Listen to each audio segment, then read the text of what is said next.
Hey everybody, welcome to Crack a Pack Tuesday on the Mana League. I'm John as always, and we've got ourselves another pack of Modern Masters to open up this week. Not much else to say about Modern Masters. It's an interesting format, and I've had pretty bad luck so far with Crack a Packs. But let's crack this one open, and let's see tons of Tarmogoyfs fall out of it. So we'll pull that out. What token did we get? We got ourselves a Saproling token. Alright, so pack one, pick one time. We're going to start with a Ramper. We're going to start with Nest Invader. This is a 2 mana, 1 and a green, creature Eldrazi drone, and it's a 2/2, so it's a bear. It's a 2/2 for 2. Now, when it enters the battlefield, you do get a 0/1 colorless Eldrazi spawn creature token onto the battlefield that says, sacrifice this creature, add 1 mana to your mana pool. This, of course, is the Eldrazi spawn mechanic from Rise of the said Eldrazi. This is just, a solid part of the green ramp deck. It's not a huge ramp. It's a one-time use of 1 extra mana, but it's going to get you up there. It's going to get you up to Eldrazi mana. It's going to get you up to just big stuff mana. It could have a place in green-white tokens, I suppose, if you wanted to beef up that Eldrazi spawn. But ultimately, you're going to be taking this as a ramper. It's a fine card. I'm totally happy with this card. Not remotely as a first pick. But I'm totally fine for it to be in probably any green deck that I play. At its worst, it is just a bear. Next up, we've got ourselves Gorehorn Minotaurs. This is a 2 red creature Minotaur Warrior, and it's a 3/3, so it's a 3/3 for 4, but it does say Bloodthirst 2. So Bloodthirst is if an opponent has been dealt damage this turn when this creature enters the battlefield, it gets +1/+1 counters on it, based on the number of Bloodthirst. So, if this comes into the battlefield, main phase 2, or even main phase 1 if your opponent was dealt damage somehow, this is actually a 5/5 for 4, which is pretty solid. That's pretty efficient power toughness for your mana cost there. Gorehorn Minotaurs are totally fine. They go in red aggro decks, and they are super happy to be in red aggro decks, and you're super happy to have them. Again, like Nest Invader, not a first pick card in any way, shape, or form, but totally pickable and totally playable. Next up, we have Cloud Elemental. This is a 2 and a blue creature elemental, and it's a 2/3. It's a flyer. It can block only creatures with flying. So it's a 2/3 for 3 flyer that can only block creatures with flying.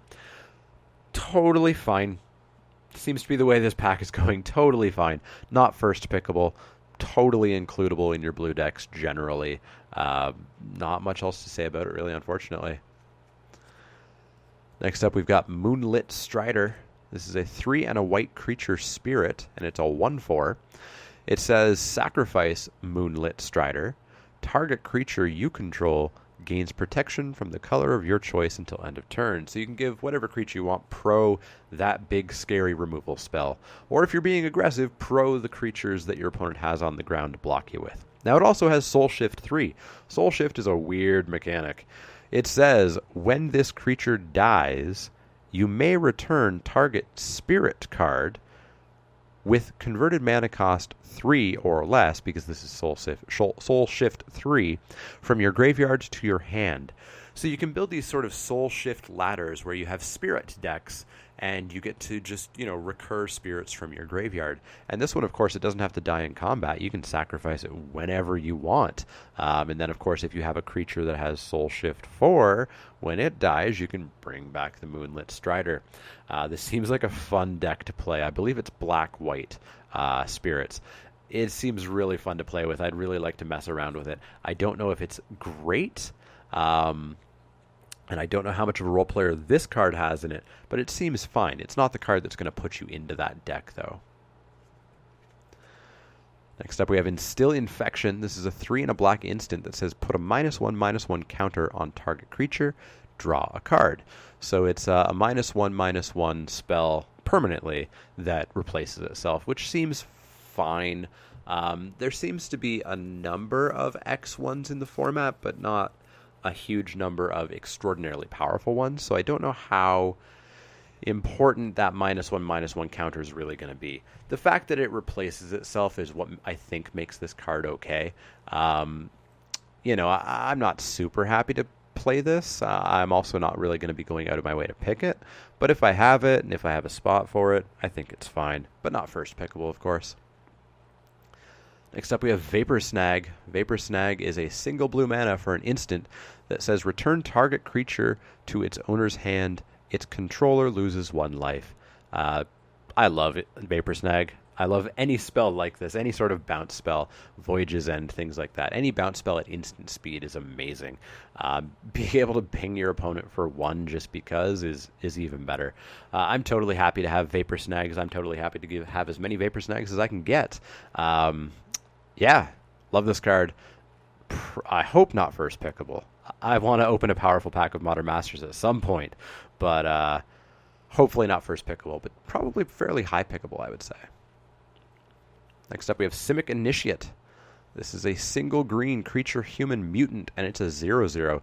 It has Graft 1, which says that this creature enters the battlefield with a +1/+1 counter on it. Whenever another creature enters the battlefield, you may move a +1/+1 counter from this creature onto it.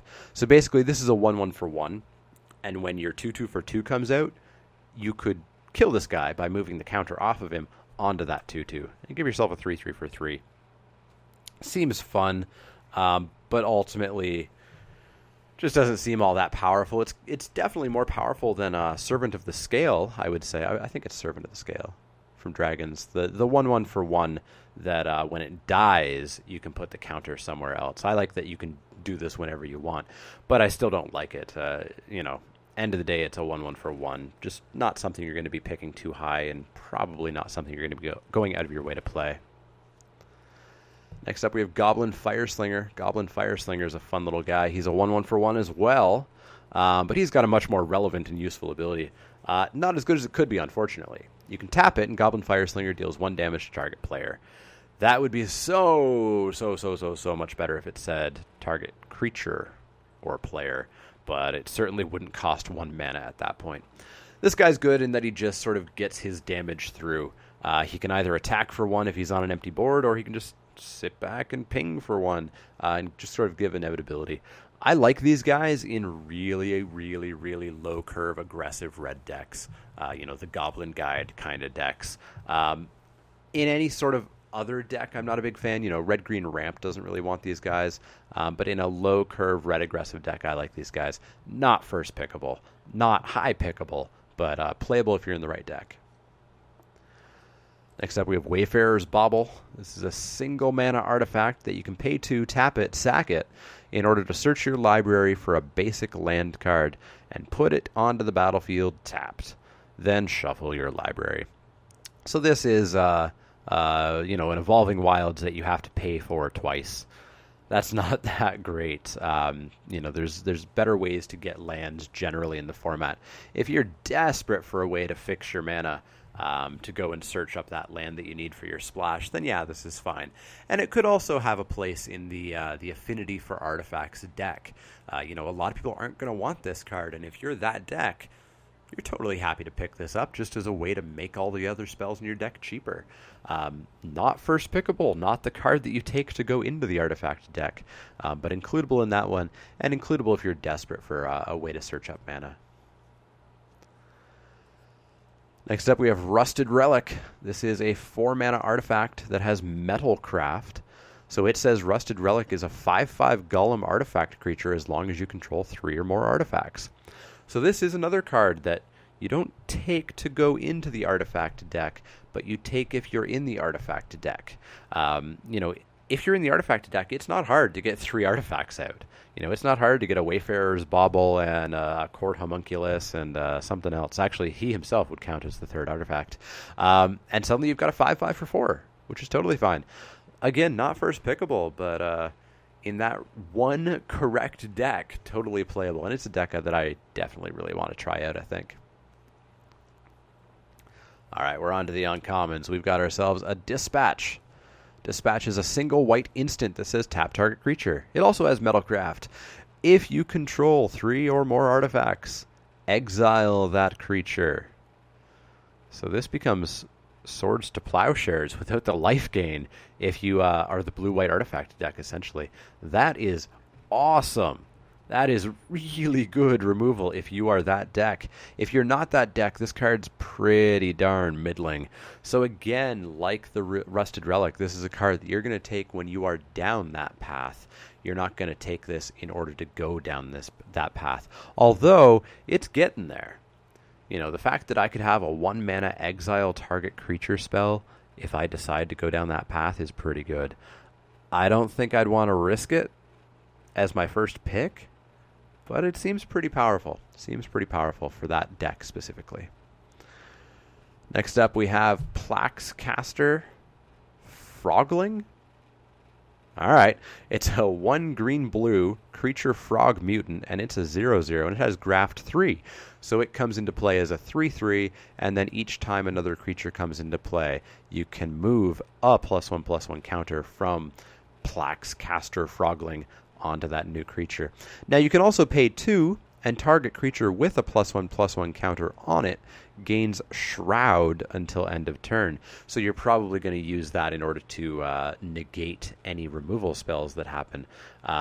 This wants to be at home in a counters deck, although it's going to move some counters around by itself, and then it can sort of protect them.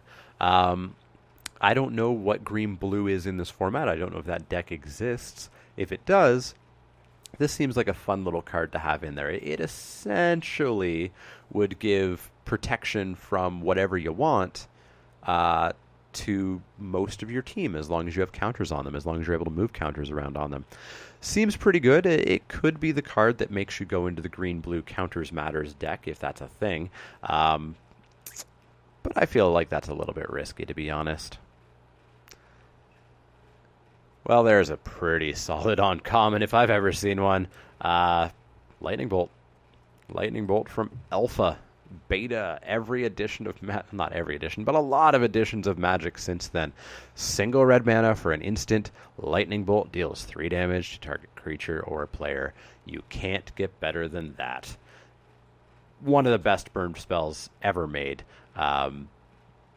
Probably just the best burn spell ever made. It's so good. It removes a ton of creatures. It's so cheap. There's almost no cost to running this in your deck. Awesome spell. Awesome spell. Let's check out our rare. Our rare is Apocalypse Hydra. Apocalypse Hydra is an X red-green creature Hydra. It's a 0/0, but it's a Hydra, so of course it's going to have counters. Apocalypse Hydra enters the battlefield with X +1/+1 counters on it.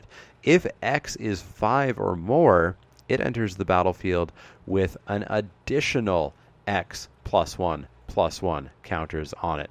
So if you pay 5 red-green, this is a 10/10. That's a lot. That's a huge thing. And it has an ability. You can pay 1 and a red to remove a counter from Apocalypse Hydra. Apocalypse Hydra deals 1 damage to target creature or player. So you can ping guys if you have extra mana, and I assume you do. If you've built a big Hydra, you can maybe do 2 damage, maybe even lightning bolt a creature or so. So that's Apocalypse Hydra. And our foil is Scavenger Drake. It's a 3 black creature Drake for a 1/1. It has flying, and whenever another creature dies, you may put a +1/+1 counter on Scavenger Drake. So something dies, Scavenger Drake goes down, eats it, gets a little bit bigger. Seems okay. Seems like a fairly solid creature, especially if you've got a lot of removal or you've in some way assumed that there's going to be a bunch of creatures dying. Then this thing could get out of control pretty darn fast. So that's the pack, and I think we're looking at Apocalypse Hydra or Lightning Bolt, with an honorable mention to Vapor Snag, I would say. I think this is kind of like last week, where ultimately it's, do I want to have fun or do I want to win? Lightning Bolt is the pick if you want to win. It just keeps you open. You're not going directly into red-green. You're just sticking around in red. It's one of the better removal spells that you're going to see hanging around, and it goes in just a number of different formats, or archetypes of decks, rather. Apocalypse Hydra, you're going the red-green route. You're going down that red-green ramp route, and it could work, it could not. If it works, you're going to have a pretty darn awesome Hydra, but it may just not work out, unfortunately. again, ultimately, do you want to win? Do you want to have fun? Last week we wanted to win, so this week we'll have... Or wait, no, last week I said we'd have fun. Well, this week we're going to have fun too. I'm going to go with the Apocalypse Hydra. Realistically, if there were prizes on the line, I think I might go for the Lightning Bolt. But definitely let me know what you would have taken. Would you have taken the Hydra, the Lightning Bolt, something else, the Vapor Snag? Was there something I just completely missed the power level of? Definitely let me know in the comments below what your pack would have been, or what your pick for this pack would have been. As always, if you have any questions, comments, suggestions, you can find me on Twitter at The Mana Leak. That's L-E-E-K, like the vegetable, not the card. And you can also find me on Facebook at facebook.com/The Mana Leak. You found me here on YouTube already. If you like the videos, you should click those little thumbs up icons and let the world know you like them and help my videos keep climbing up the ranks. As well, you should subscribe to my channel. There's a subscribe button below each video and in the outro of each video. That'll keep you up to date on all the latest Crack-a-Pack Tuesdays, Wacky Wednesdays, Spiky Saturdays, and any other special videos that pop up here or there. As always, if you have any questions, comments, suggestions, let me know. Otherwise, I'll see you all next time.